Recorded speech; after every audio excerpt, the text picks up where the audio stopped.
It's about to be the Desperation Bowl in week 3 as the winless Vikings take on the winless Chargers.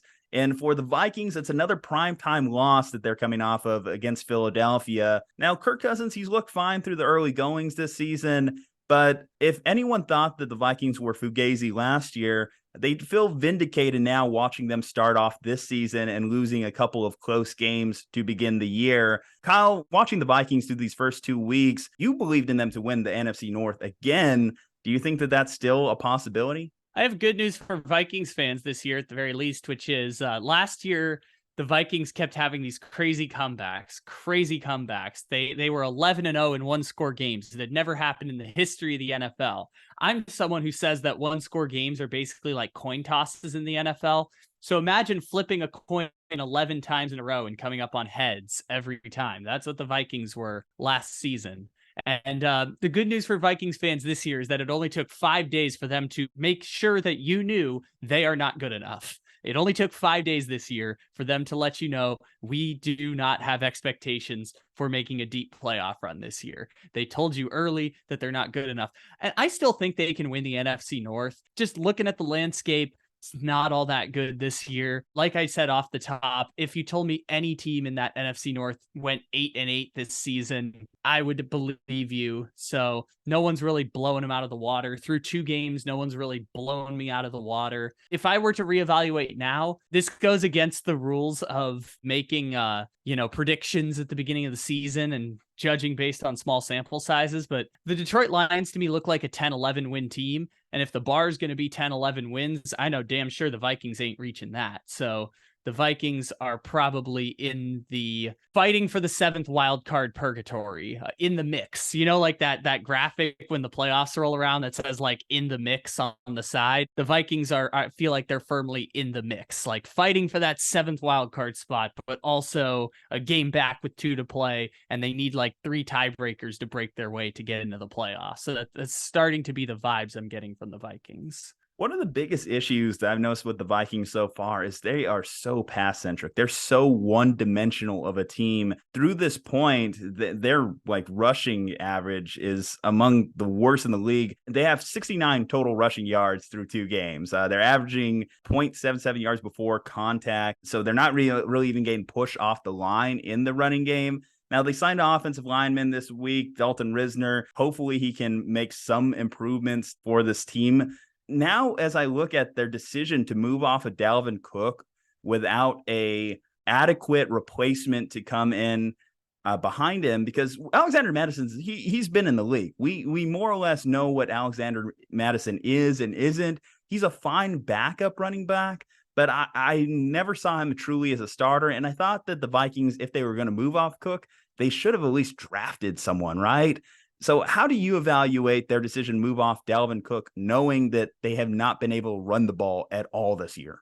Even without knowing how good or bad Dalvin Cook is, because he's kind of been a non-factor in the Jets offense, but granted the Jets offense's existence has been a non-factor throughout the season so far without Aaron Rodgers. But I mean, at the same time, like the Vikings feel like they made a mistake at the running back room, regardless of whether it was the right decision in a micro to move off of Dalvin Cook. Like they clearly don't have enough. Running game is very often predicated on the offensive line. Their offensive line PFF grades, I think, are like 29th out of 32 in the NFL right now. So offensive line has really struggled. You mentioned they signed someone on.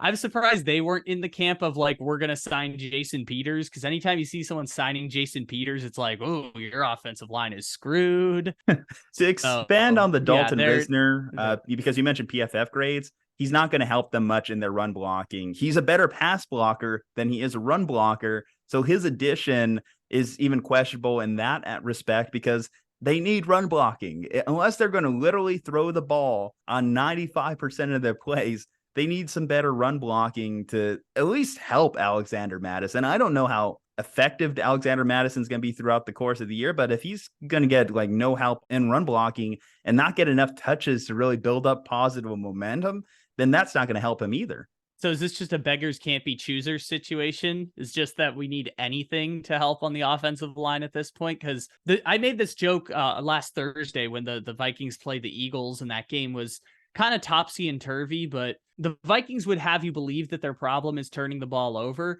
But at the same time, the Vikings had over 300 passing yards against Tampa Bay in the first week of the season. They were one of the highest passing teams in the NFL in terms of yards, and they only scored 17 points. Against the Eagles, they threw for nearly 300 yards. Justin Jefferson had over 100 yards, and Jordan Addison had a 60-yard touchdown in that game. And yeah, they scored 24 points, but 7 of those were off of a turnover. So they essentially scored 17 points again. And 7 turnovers in the first half is obviously a problem. If you combine the Tampa Bay game and the Eagles game, they have 7 turnovers. I believe 6 of them are in the first half. Obviously, they would have you believe, and they said as much after the game, like Kevin O'Connell said, this is an offense that can't turn the ball over. We are a precision offense. We are predicated on completing short passes and protecting the ball and controlling time of possession. And all the turnovers are the reasons probably why they lost these games, even while being able to put up this large amount of offensive production, especially in the passing game.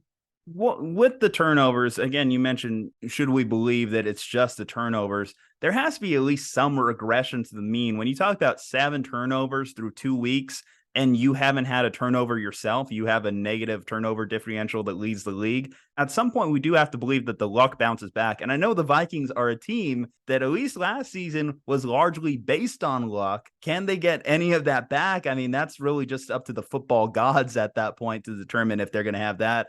As far as, again, beggars can't be choosers, they needed to sign him also too, because Dalton Risner specifically, they need to sign him too, because they've had injuries on the offensive line already.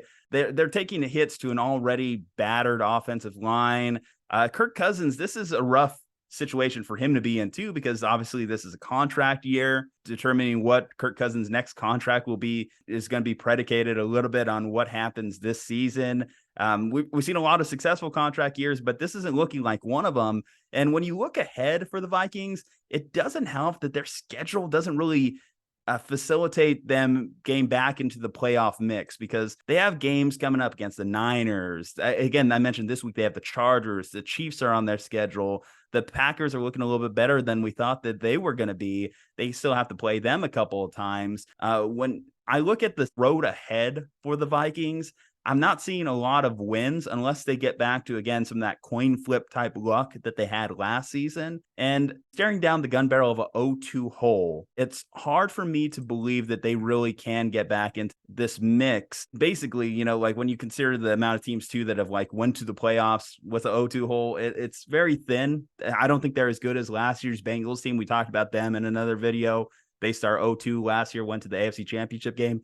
This Vikings team last year, despite winning 13 games, got their ass kicked in their first playoff game last season. Their defense isn't improved. One of the big holes for them last year was, of course, their defense, which was bottom third in the NFL. I know you love DVOA. They're bottom third in the NFL in DVOA. That hasn't improved going into this year. The only bright spot that I at least can point out for them, hey, at least Jordan Addison is good, right?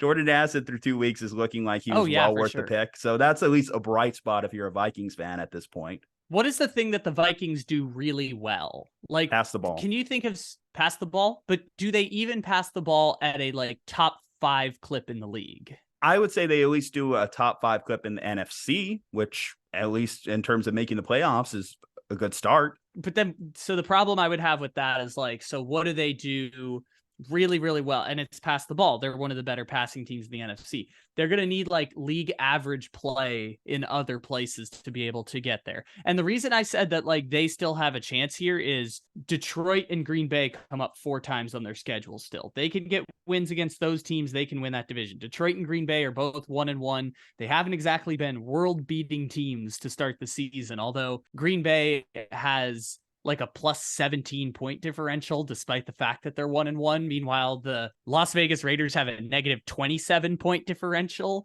and have a 1-1 record. So again, not all 1-1s are created equal. I think the Packers are in the upper echelon of 1-1 teams, but they haven't exactly been this world beating team to start the season. So I could get behind the idea of the Vikings can catch them by virtue of beating Green Bay and Detroit, but the Vikings feel like a kind of like 500 type of team. And if they're already 0-2, if they go 8-7 the rest of the season, that's 8-9, and 8-9 isn't going to get it done in the NFC, which we regard as the weaker conference. However, there are 7 2-0 teams in the NFC right now. So the NFC has elevated their game.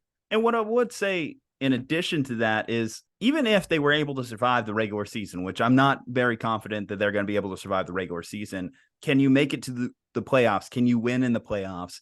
Well, you mentioned they are awful running the football right now, and their defense is just as bad. Some of the additions they made in the offseason, like they signed Marcus Davenport. He's played 4 snaps for them this year. Daniil Hunter's been good. He looks like he's having a renaissance season for them. But Harrison Smith, who's been a mainstay on that defense for forever, he looks like he's finally regressed.